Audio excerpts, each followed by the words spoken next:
Hey dosto, আজি মই কম দুটা এনেকুৱা এপ এটো ডেঞ্জাৰাছ এপ বুলি ক'ব পাৰে আপোনাৰ প্ৰাইভেচি এটো এনেকুৱা খাতৰা হয় এটো আপোনাৰ পুৰা প্ৰাইভেচি বেলেগৰ আগত দাঙি ধৰে আৰু এই দুটা এপ আপুনি পাৰিলে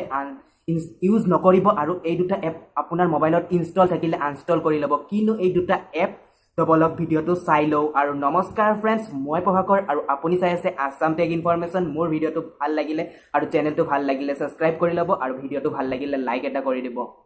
গাইজ আপোনাৰ সকলোৱে ট্ৰুকলাৰ এপটো কেতিয়াবা না কেতিয়াবা ইউজ কৰিছে আৰু এইটো এনেকুৱা ডেঞ্জাৰাছ এপ আপোনাৰ প্ৰাইভেচি আৰু আপোনাৰ এইটো বহুত ডেঞ্জাৰাছ এপ কাৰণ এইটো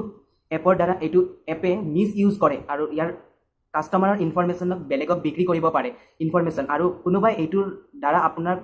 কোনো অপৰাধী কামত ইউজ হ'ব পাৰে কাৰণ আপোনাৰ সকলো ডিটেইলছ এই ট্ৰুকলাৰে দেখুৱাই দিয়ে আপোনাৰ লোকেশ্যন এড্ৰেছ নাম কোনটো চিম ইউজ কৰি আছে কোনটো কাষ্টমাৰৰ লগত কোনটো জিমেইল আইডি ইউজ কৰি আছে সকলো তথ্য এইটোৱে দি দিয়ে আৰু এই ট্ৰুকলাৰে কৰ পৰা এইবোৰ তথ্য পায় আপুনি ভাবিছেনে আপোনাৰ ফেচবুক হোৱাটছআপ এইবোৰৰ পৰা সিহঁতে ইনফৰমেশ্যন লয় আৰু মানুহক দেখায় তে এবাৰ ভাবক এইটো কিমান ডেঞ্জাৰাছ এপ আৰু এইটোৰ মিছ ইউজ কিমান হ'ব পাৰে কাৰণ এইটোৰ দ্বাৰা বহুত অপৰাধজনক ঘটনা ঘটিব পাৰে কাৰণ ইয়াৰ দ্বাৰা আপোনাৰ সকলো তথ্য বেলেগৰ আগত ফাদিল হৈ যায় তো আপোনালোকে এইটো এপ ইউজ কৰিবও পাৰে নকৰিবও পাৰে আপোনাৰ ওপৰত এতিয়া আপুনি কি কৰে সেইটো আপোনাৰ লগত কথা মই অকল আপোনাক জনাই দিলোঁ যে ইয়াৰ দ্বাৰা বহুত প্ৰব্লেম ফেচ কৰিব হ'ব আৰু কেতিয়াবা ইয়াৰ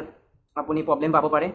ইয়াৰ দ্বাৰা বহুত কেছ ওলাই আছে বৰ্তমান আৰু ইয়াত ডেঞ্জাৰাছ সেইকাৰণে মই কথাটো আপোনালোকক জনাই দিলোঁ আপুনি ইউজ কৰিব পাৰে নকৰিব পাৰে ইউজ নকৰিলেও কোনো একো হৈ নাযায় তো মোৰ নেক্সট যোনটো এপ সেইটো সকলোৱে এবাৰ নে এবাৰ ইউজ কৰিছে সৰু পোৱালীয়ে বহুত ইউজ কৰে এইটো এপ তো মোৰ ভিডিঅ'টো শেষলৈ চাই থাকিব আৰু মোৰ ভিডিঅ'টো ভাল লাগিলে লাইক এটা কৰি দিব নেক্সট যোনটো এপ হৈছে টকিং টম সকলোৱে ইউজ কৰিছে কেতিয়াবা আৰু আপোনাৰ বন্ধু বান্ধৱে কেতিয়াবা ইউজ কৰা দেখা পাইছে আৰু এইটো এপ এনেকুৱা ডেঞ্জাৰাছ এপ এইটোত জানে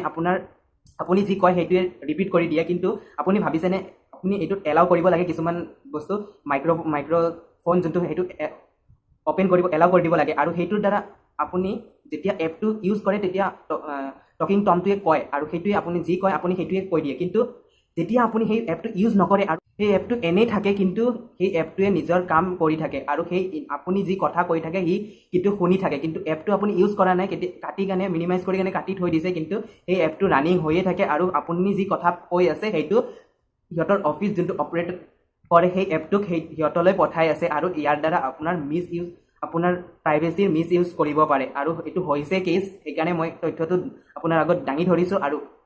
আপুনি সেই এপটো এতিয়াই আনষ্টল কৰি দিব পাৰে আপুনি যদি আপোনাৰ প্ৰাইভেচিৰ যদি ৰক্ষা কৰিব খুজিছে তেনেহ'লে যদি মোৰ এই ভিডিঅ'টো ভাল লাগে তেনেহ'লে শ্বেয়াৰ কৰি দিব আগলৈ মই এনেকুৱা কিছুমান ডেঞ্জাৰাছ এপৰ কথা আপোনালোকক ক'ম তেনেহ'লে মোৰ চেনেলটোক ছাবস্ক্ৰাইব কৰি থ'ব ধন্যবাদ